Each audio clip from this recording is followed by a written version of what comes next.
On the hunt for comfortable, timeless Western boots? You already know the best place to shop for quality boots is at your local Tecovas store. So stop by Tecovas Nashville, at the Mall at Green Hills, or on Broadway by Ryman Auditorium. That's right, you now have 2 locations to choose from. Grab a cold one as you shop and get fitted by a pro.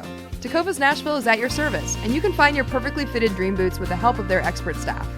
Everyone will be asking where you got your sick new boots, but I won't be asking because I know they must be Tecovas. That's TECOVAS.com. Don't go gently, y'all.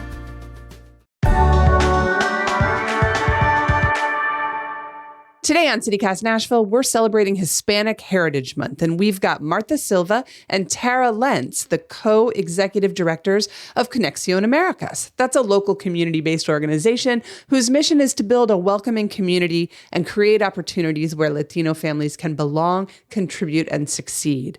They're sharing how you can get involved in their really important work, their favorite Latino restaurants and businesses, and they'd like you to know that Casa Azafran is the place to early vote starting October 16th. Be sure to stick around after the interview for our special segment, A Mile in Their Boots, spotlighting people who shape the culture and community of Nashville. Today, we'll be going inside a day in the life of Big Al, the proprietor of the one and only Big Al's Deli. It's brought to you by our exclusive launch sponsor, Tecovas. It's Wednesday, October 2nd. I'm your executive producer, Whitney Pasterek, and this is what Nashville's talking about. Martha and Tara, thank you so much for being here. So Conexión Americas was founded in 2002, in part because of the 2000 census, which showed a dramatic growth in the numbers of Latino families here in Nashville and across the Southeast. What opportunities brought those communities here? At that point in time, families were coming to build Bridgestone Arena and Nissan Stadium and build houses all over this city and region. Lots of families were coming to reunite with family members who had been here. Like in lots of waves of migration, the first folks who came were often men, and then families would join them. And lots of folks moved here initially, especially from California, Texas, Chicago, Miami, places where traditionally immigrant communities had settled more often than in Nashville. Because of the climate, they came here because of the cost of living at the time, which we know, of course, isn't the case now. So those were really some of the main factors driving folks to Nashville 22 years ago and even before that. Do we have a sense now of what kind of representation we have? How many countries? What are maybe our larger cultural populations? Today's we are counting based on the census that 12 to 14% of the city's population is Latino-based. To answer your question, we believe, based on our own experience through programming of Conexión Americas, that the majority of the Latino population continue being Mexican background, but of course we continue seeing a growth of communities from Guatemala, Salvador, Honduras, Colombia, and most recently Venezuela had been growing within the city, and we are melting pot in the sense of all Latin American countries coming to town. I know at least 2 Peruvians who are going to be very mad that they did not just get a shout out from you, Martha. Would you like to retract your statement? I'm Peruvians, yes.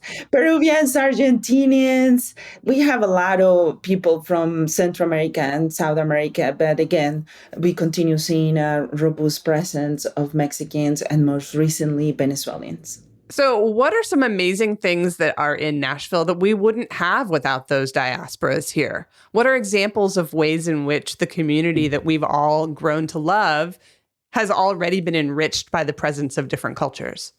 I believe the cultural diversity that we bring as an immigrants to any city or any country is important to be mentioned. So the cultural fabric of the city with new traditions, languages, cuisines, enhance Nashville multicultural identity. We cannot disregard the impact and the contributions that we give to the local economy by starting businesses, creating jobs, and fulfilling essential roles in multiple industries that had been traditionally for Latino workforce. Our educational contributions, so immigrants We enhance the educational landscape by bringing diverse perspectives, which enrich any classroom discussion and promote also global awareness that is beyond the borders of our city or even, of course, the country. So that's our contribution as immigrants wherever we go.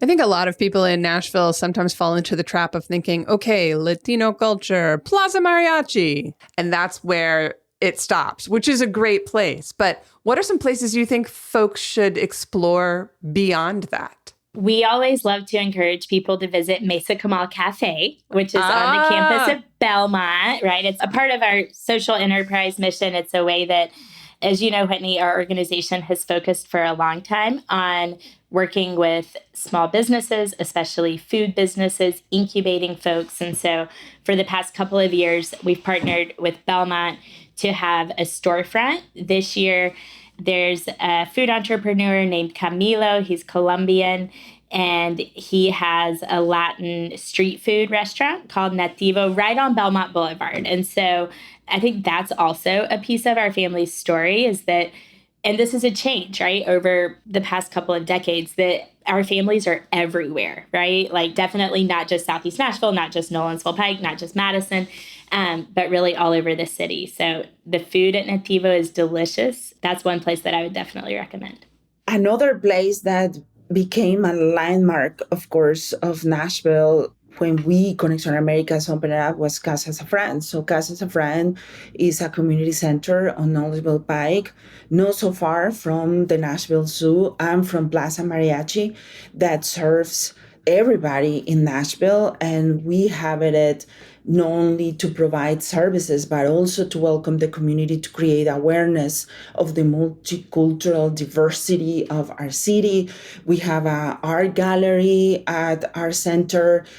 We also have our commercial kitchen. Definitely is a beautiful place that should be recognized and visited by any Nashvilleian. So we hope that people will as well to visit places like the Nashville Zoo or Plaza Mariachi on Nolensville Pike, but always make a stop at Casa Safran. Absolutely. And it is a gorgeous building. Well, so let's go ahead and just talk directly about Conexión. You are so much more than just a community advocacy organization. You have classes, you have vocational training. Tell folks all about what it is that y'all do under your umbrella. So our work really focuses in 4 different areas. In our education programming initiatives, we work with parents, helping them understand how the school system works in this country, how they can support their kids, how they can be advocates for their kids in the school system, no matter where those parents may be from, no matter what language they may prefer to speak in. That's a program called Parents as Partners that we've had since 2008. We've served thousands of mostly metro schools parents and the whole school community by extension. We also work with students. So we have 3, soon to be more than that, staff members who are in schools, in high schools here in Nashville, working with students every day, helping them think through the college application process, the post-secondary application process in general, if college may not be their next step, and then supporting them as they go on college tours, write essays, apply for scholarships. And one thing that I love about that program is that we don't just help students get in college or get into their next steps after high school, but we help them stay there and help them succeed. So we have a full-time staff member who just focuses on mentoring, on creating connections and relationships. We also have always had a really strong focus on economic integration, economic opportunity programs. There are a bunch of programs under that umbrella for us. It includes free tax preparation, small business micro enterprise programming, which we've talked about a little bit. We, of course, also have Mesa Kamal, which is our culinary incubator. Listeners of the podcast have already heard Martha come on very briefly, too briefly to talk about Mesa Kamal, but that's their culinary incubator where folks ranging from King Tut's over across from the zoo on Nolensville to Limo in East Nashville to Delicias Colombianas, who has just opened her first brick and mortar out in Murfreesboro. All those folks came out of that program. Martha, give us the greatest hits on Mesa Kamal one more time in case people missed that episode. That is a commercial kitchen that has been serving the local food entrepreneurs in Nashville, disregarding if they are Latino or not. All entrepreneurs face the same challenges starting their food business. So Mesa Comal is a space that can be rented by the food entrepreneur in a very affordable cost, and then not be worried about the details of the front end cost of a kitchen. So they can just be caterers, food trucks, or manufacturers.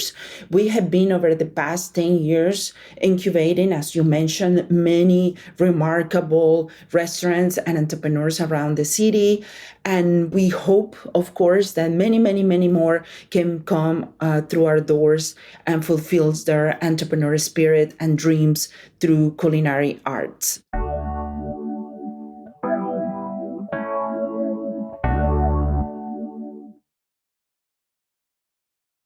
We're back with Martha Silva and Tara Lentz, who are the co-executive directors of Conexión Americas.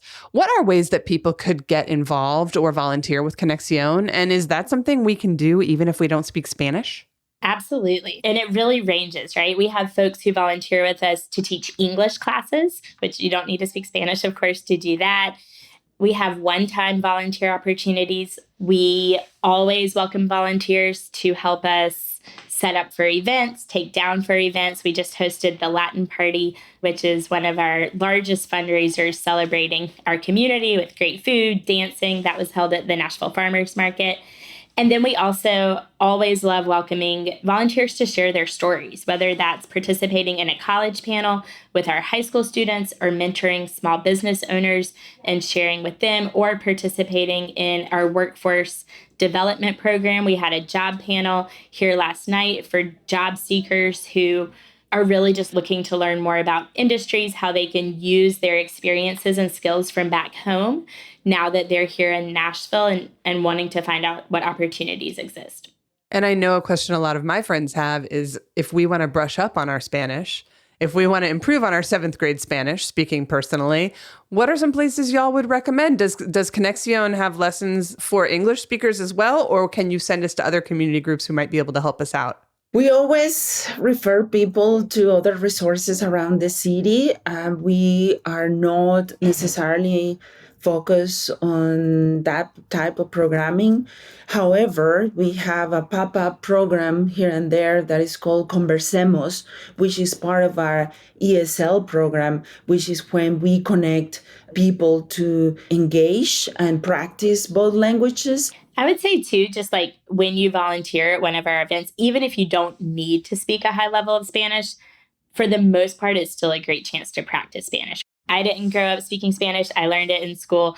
And whenever you put yourself out there, even though it's uncomfortable and it's like kind of stressful and weird, just trying to speak. And all of our staff, all of our other volunteers, absolutely all of our program participants are always willing to give somebody a shot and let us all practice our 7th grade Spanish. That's fantastic. I asked that because I think it's something that's coming up more and more now in Nashville. And I want to give credit to people like Councilmember Sandra Sepulveda for making sure that we are constantly thinking about how we can best serve our Spanish-speaking neighbors. And so language access, right, at a top level in Metro, even something as simple as having translators at council. But what are ways that people in the community can be good allies to their Spanish-speaking neighbors? Yeah, I believe that supporting a more welcoming city in terms of policies, in terms of programming, right? Just the language access should be welcome, should be supported and implemented.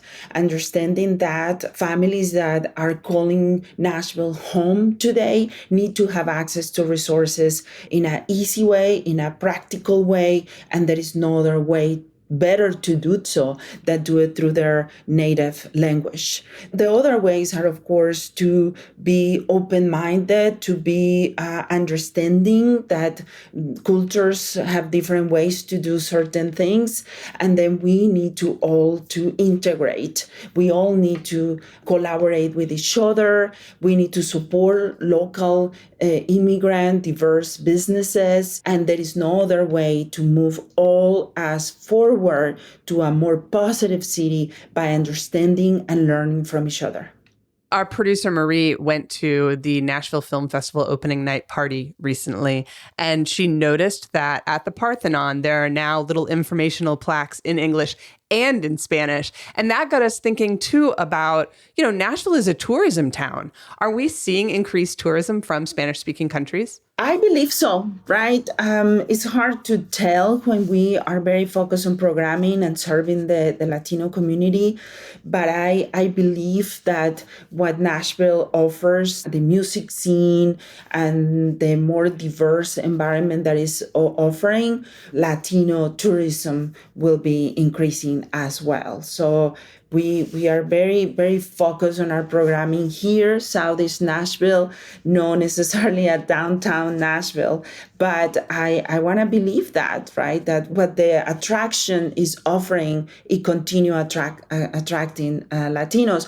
I also would like to add my appreciation for the entertainment venues here in Nashville to be intentionally attracting Latino contributors when we have more concerts with Latino artists, when we see Bristol Arena full for the first time with a Latino artist, is a realization that corporations and of all levels, including entertainment in Nashville, is absolutely aware of the economic influence that we Latinos can create in terms of entertainment. And it's cultural institutions too, right? This year, the Symphony, TPAC, and the ballet all have specific Hispanic Heritage Month performances happening, which is a great progress for this city. That provides a brilliant segue into the next thing that I was going to talk about, which is Hispanic Heritage Month. And I noticed y'all posted on your socials right at the beginning of this that there is a difference between Hispanic and Latino and what that is. And while I like to think of myself as being fairly culturally illiterate, it was really interesting to me. Could you please explain for our listeners? Absolutely. We use it very freely, intersectional, right? We refer to Latino or Hispanic. Latino is very clear to refer to Latin American countries. Hispanic is more for those that are Spanish speakers that were colonized by the Spanish influence. So we really don't have a strong feeling to say, let's refer to Latinos or Hispanic. However, the Hispanic Heritage Month is more inclusive, right? Includes those that are not necessarily Spanish speakers. Right, like Brazil. Yes, exactly. So by referring by Hispanic, we are less geographic located and we are more inclusive. That's very cool. I think sometimes people get caught up in ideas of identity and then sometimes just don't want to talk about anything because they're afraid they'll say the wrong thing. But what are some really easy ways that we as Nashvillians can ensure that our neighbors feel comfortable when we're in conversation? I think one just like super easy thing to do is asking people how they identify, right? And that applies to all kinds of different groups, but certainly in this case, right? And so we know that some of the families we work with may not necessarily have thought about identifying as Latino because back in their home country, that wasn't a thing. And so I think it's just always taking the time to let somebody self-identify and then respecting that. Right on. That's awesome. All right. And because it is Hispanic Heritage Month, there's so much stuff happening all over the city. You already mentioned the Latin party, which everybody missed, but which Marie and I were at. And we did, in fact, attempt to salsa dance very poorly. And we ate some incredible food. What are some great events coming up for the rest of this month, which does end mid-month? But what are some great events around town people should check out? So Saturday, Celebrate Nashville will be taking place at Centennial Park. So maybe somebody can attend Celebrate Nashville and then go check out the bilingual signage at the Parthenon that Whitney was talking about. That's a big multicultural festival. It's happened for years and years here in Nashville. Great food, music, performances. Our team will have a booth at that. And so you can find out about volunteer opportunities. You can buy our Cafe Cultura blend of coffee. We'll be selling our We All Belong t-shirts. So that's a great chance to stop by and learn more about the work we do. And then if people want to celebrate outside of a party atmosphere, I'm going to put both of you on the spot. I would like to know your favorite local Hispanic restaurant that's off the beaten path. Go. I actually love the burritos at Burritos La Mina. It's a food truck that, to be fair, did incubate here at Casa Azafran, but we've gotten their burritos for a bunch of staff events before, and for whatever reason, they're my favorite burritos in town. Ugh, Ramon, I love him so much. You're right. He crushes it. Martha, what's one of your faves? Pupuseria Salvadoreña on Nashville Pike before Harding Place. And I guess you like the pupusas there? I love pupusas and I love their pupusas, yes. Okay, next question, and I'm putting you on the spot. Favorite Latino-owned shop? There is a beautiful cart now located on 12 South called Brunetta. And it's this cute, small shop for jewelry coming from Colombia and many other places in Latin America. And the owner is a Colombian lady, Karen is her name. Her entrepreneur spirit is fantastic, great customer service, high quality of jewelry. And I'm so happy to see that 12 South opened the opportunity for her to park and be there permanently. She also opened a store, pop-up store in Opry Mills Mall. So she has now 2 carts, but her concept, her marketing, everything is so professional and it's beautiful. So I hope that everybody can go and buy jewelry. Actually, these earrings that I have today are from her. Oh, you can't see, but they're beautiful gold hoops and a beautiful, is it pearl? What is that? Pearls with a little heart. And it's so cute. I love her store. Look, we're doing the worst job of selling jewelry ever in an audio-only medium. But we'll put a link to her stuff. Tara, do you have a favorite shop? So it kind of dips into food too, but you can buy stuff and take it home, so it counts. It's called Maria's Snacks. It's down Nolensville Pike. And Maria went through our programs and she sells just like delicious traditional Mexican snacks. I accept those answers. Thank you so much. I really hope that people take advantage of the remaining 2 weeks of Hispanic Heritage Month to get out, explore, learn more about the communities around us here in Nashville. Take advantage of Conexión Americas if you want to learn, grow, volunteer, help, connect. They're the place to go. And just pop by Casa Azafran someday and have some coffee because it's nice. We would like to invite everybody to vote and choose as an early voting site Casa Azafran. We were even selected as one of the friendliest early sites here in Nashville. So we welcome everybody to stop by and choose us to vote and raise their voice starting October 16. We will open the doors to anybody in Davidson County to vote here at the best site in Nashville. Casa Azafran. And they are completely unbiased. But you can make a nice day of that. You can grab lunch at one of the incredible restaurants on Nolensville Pike. You can pop by Casa Azafran and cast your vote. You can take your dog to the Fair Dog Park over by Geodis. There's so much to do. You can go to the zoo. And visit Azafran Park next door. And we always offer complimentary coffee to all voters. So you can also have a delicious cup of coffee on Conexión Americas. But you don't get coffee if you don't vote.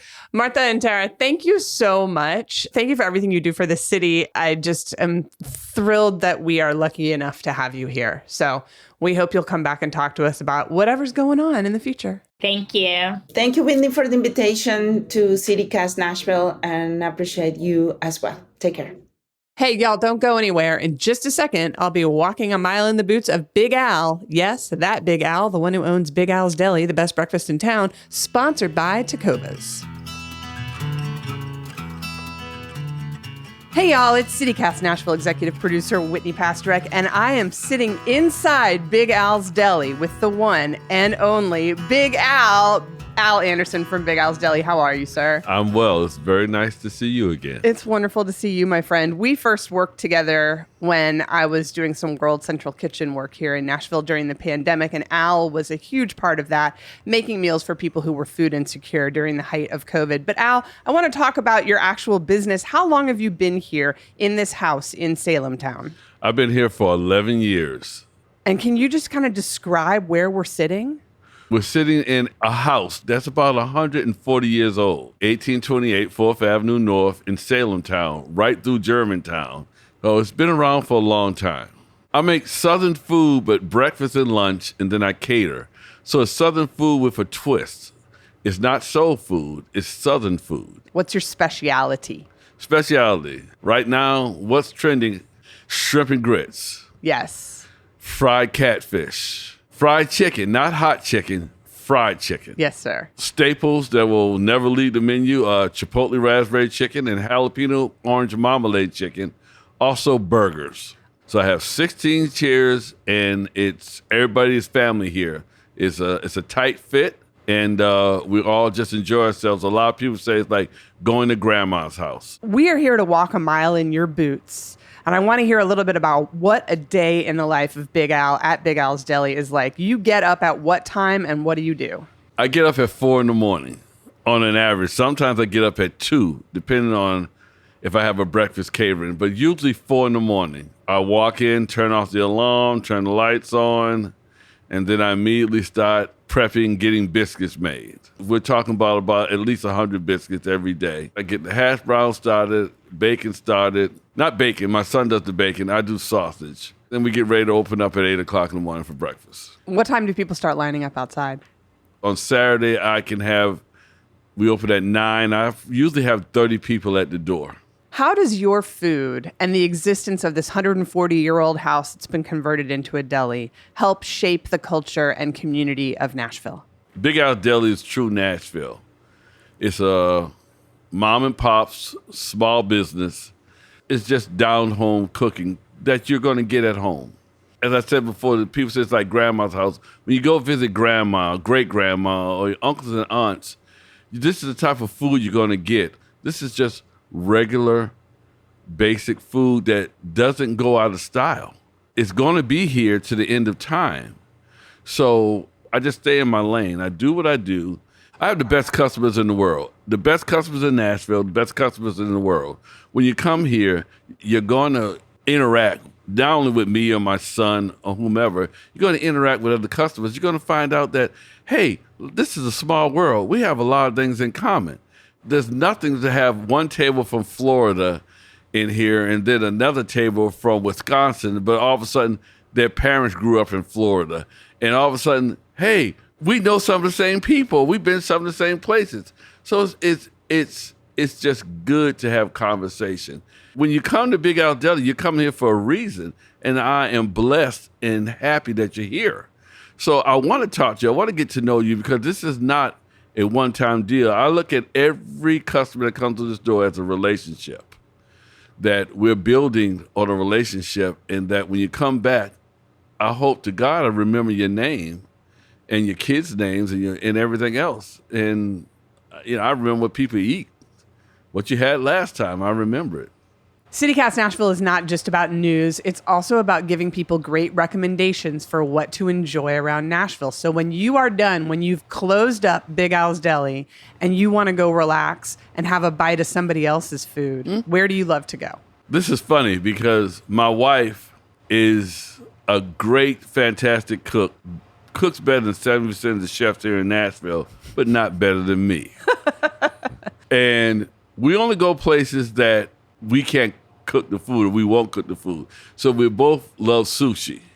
So we go to Sonobana, a sushi restaurant, 40 White Bridge Road, Nashville, Japanese sushi. Fantastic.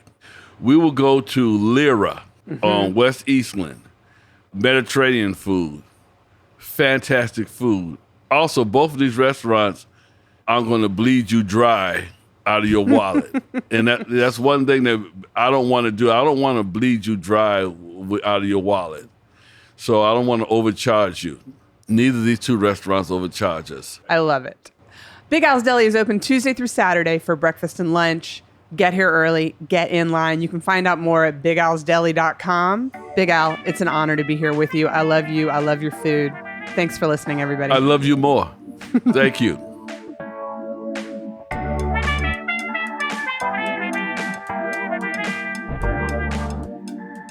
That's all for today here on CityCast Nashville. If you enjoyed the show, why not tell a friend? Rate the show, leave us a review, and subscribe to our Hey Nashville newsletter. We'll be back tomorrow morning with more news from around the city. Y'all take care of each other.